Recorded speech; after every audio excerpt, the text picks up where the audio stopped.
Hello, my friends, and welcome back. Thank you very much for being with me again today. Let me show you two articles here that will exemplify the delusion, and not only delusion, but also the arrogance that the Ukrainians developed by being portrayed as they are. Okay, let's put it nicely. And this is an arrogance that, sometime, or it has to be shown a limit. Like, it's not going to work like, hey, because you're an Ukrainian, you can't just do this. Oh, just because you were attacked by the Russians, you can't do this. There are still rules for you as well. So let me show you what I'm talking about. So this article comes from Ukrainska Pravda from today, April 14th, 2023. Ukraine's parliament also believes Ukraine should not join NATO through MAP, foreign minister. I think that's a little way of saying membership action plan. So that's a little bit, they have a plan in order to have Ukraine join NATO. But they believe that Ukraine should not join NATO through that. But they should join, I don't know, maybe yesterday? That's one article. The other one is this. Ukrainska Pravda again. NATO summit should take a step towards Ukraine's membership. Should. That's what the Ukrainians think. No surrogate decisions will be accepted. So it's either like that or we're not going to accept it. All right. Let's put it in perspective. Ukraine is not an important country on this planet or special country. A special country would be a big country, a economically strong country, military strong country. That Ukraine is none of this. It's a country. So it doesn't have anything extra to say more than others. Yes, now it's the victim, but still the victim is not allowed to rape my daughter. If you're a victim, you know what I mean? You take care of your victimhood over there, but you're still not going to be able to rape my daughter or take my house or my car or punch me in the face without me knocking you out. No, that's not going to work. But they think they can. They would not accept. Well, buddy, it's not for you to say anything. You shut up, go back over there, sit down, and wait until I call you.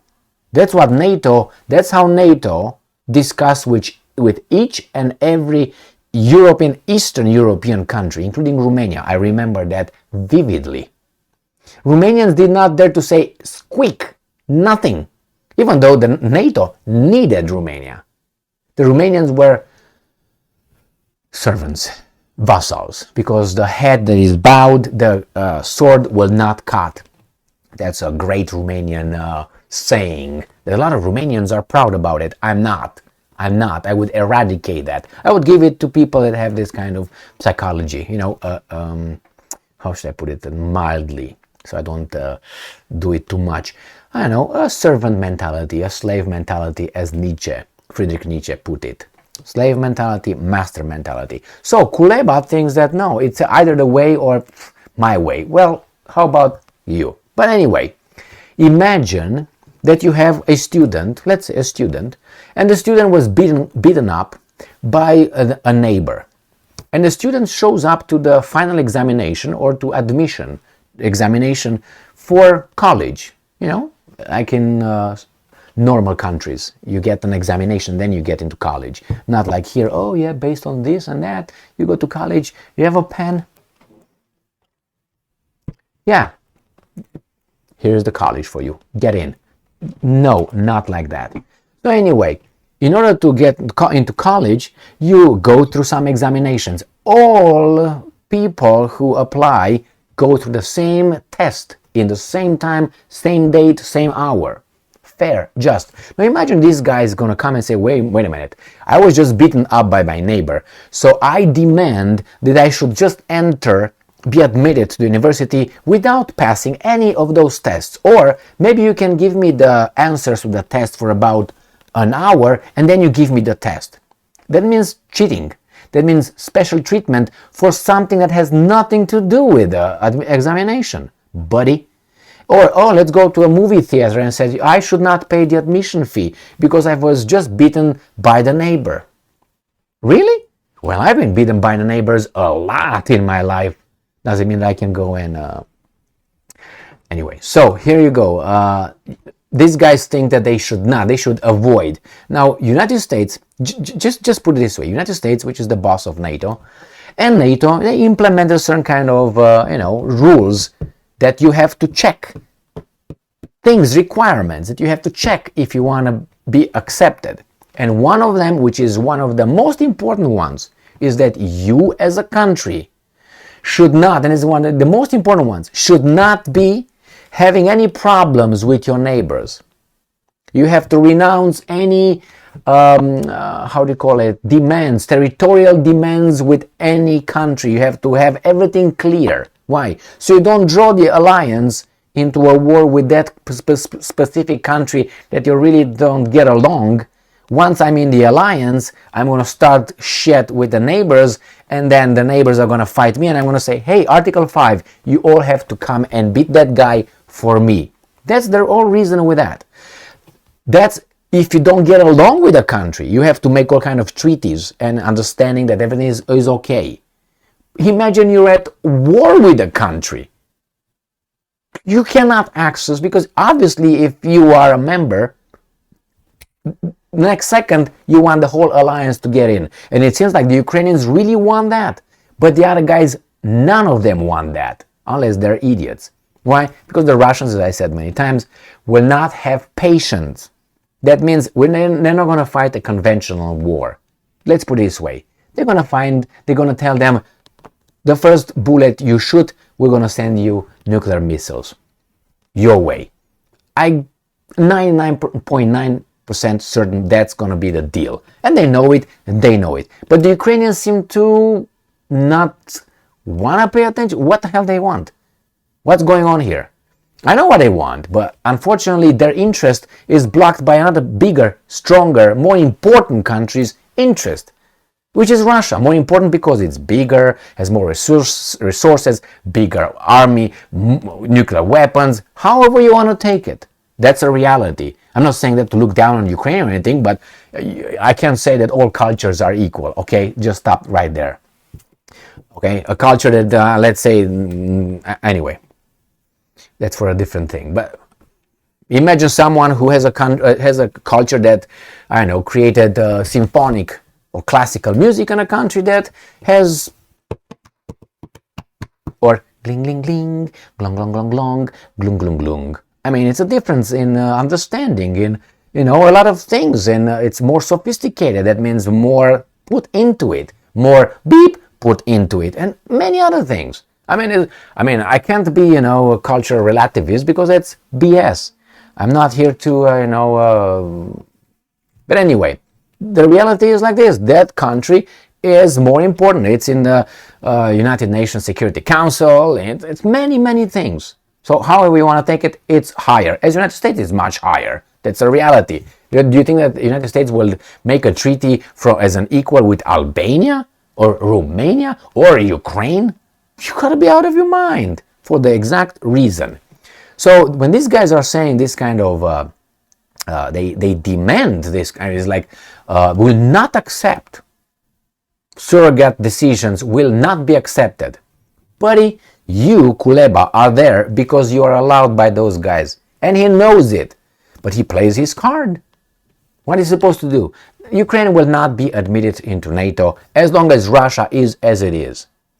Putin and about 300 people are out, and they take over, like let's say they almost took over with Yeltsin. They basically ran a lot of things over there. I don't have to go over them. CIA had an office in Moscow. The Americans had officials, military officials, on the nuclear bases of the Russian Federation at that time, but not vice versa, you know what I mean? And not only. Remember how strong was Russia when these guys bombarded Yugoslavia. They're weak, didn't do anything. They sent a contingent over there and they took over, I think, a little airport. I think that's all they did, the Russians. Anyway, let's put aside. These guys are out of their league, and I think they play their card too hard. And not too hard because the mass media still, here in the West of free mass media, still covers for them. Because it's some people, some interests still make a profit. And I think there's a lot of interest, obviously, special interest involved, and not only. So Kuleba is there, but Kuleba is there today. Tomorrow could be someone else if he talks too much smack. But he's not going to be changed because he knows exactly what's going on. He's just going to receive a message and say, Kuleba, or maybe not, they don't even care about Kuleba. They don't even pay attention to Kuleba. People say, well, it was a big mistake, Kuleba and others, that in 2008 in Bucharest, NATO summit, we were not invited to join. And George W. Bush just told Putin that maybe in the future, Georgia and Ukraine will join NATO. And Putin was like, his hair on his balls just popped out and said, what? What? Что казали? Let's use Ukrainian here. What? What are you talking about? Okay, so yeah, and then the Putin, what's his name? Bush did not finish his speech, and Putin already spoke with his defense minister at that time and said, you know what? I want an army. I want that really, really fast, modernized. Boom. That's what he did. I guarantee you that. But anyway, Putin had other thoughts from the beginning because he couldn't see his country raped as it was during Yeltsin's time. And if you really think that those were great times, just ask the Russians, the regular Russians that are still alive right now, how great that was from 1991 until 1999, or let's say 2000, 2003 or so. Ask them how great that was, because Putin took over in 2000. Right? 1999 December or something like that. So yeah, that's why he's got a lot of support from older people, because they look, if you don't believe me, look at Russia's gross domestic product. Look at per capita. Just look at the economics. Don't believe me. I'm not supporting that. I'm not. But it's a fact. If it's a fact, what do you want me to say? That it's not like that? I don't want to say it. It is like that. Look, I made a year, more than a year. I think I made an article exactly like that, showing how Russia economically went up compared with the United States. It's true, Russia was at the bottom, so he had a lot of room to cover fast, and usually that's what happens, with investments and all that, you recuperate, versus the United States and others. I made that a video. You can check it out, or if you don't, just look at Russia's GDP's history, and you're going to find out Yeltsin and Putin's. That's a fact. It's not like just look over it. I'm not lying, I'm not misinforming, I'm not disinforming, that's a reality. And I'm going to say it. Like I say, I have a blonde hair. Really? Anyway, so it's going to be one day when they will be called out, these guys, Kuleba, and I'm waiting for that, and then we'll say, hey, stop. Oh my God, stop. That's it, done. And you're going to figure it out when you're going to hear the mass media starting writing articles, normal articles, not against Ukraine, normal articles, then you're going to figure the switches off. And you're going to hear politicians starting criticizing those fantastic, perfect fighters in Ukraine, which is Zelensky, Zhmyhal, Reznikov, and others. Not Zaluzny. I don't know. I have something for Zaluzny. Not that kind of something. I have something, I don't know, and maybe because he keeps his mouth shut. That's why. Or at least every time he's making a statement, Zaluzny, General Zaluzny, he's not an idiot. He's not, but he's a military guy. But if I compare him with Mark Milley, you know what I mean? Give me Zaluzny every day, all day. Milley and the other guy, the Lloyd Austin, Jesus Christ, two clowns anyway. But what do you expect? Look at our leadership here. You got a guy who's barely there. You got the you got weasels like what's his name, Kirby, and Jake whatever Sullivan, and you got Newland, who's you got Blinken, another. Cheers. And these are our leaders. You gotta love democracy, man. I love it. Especially American democracy, mass democracy. Yes. The best, the best. Thank you very much for being with me again today. Stay strong, stay smart, look for the truth, and be just.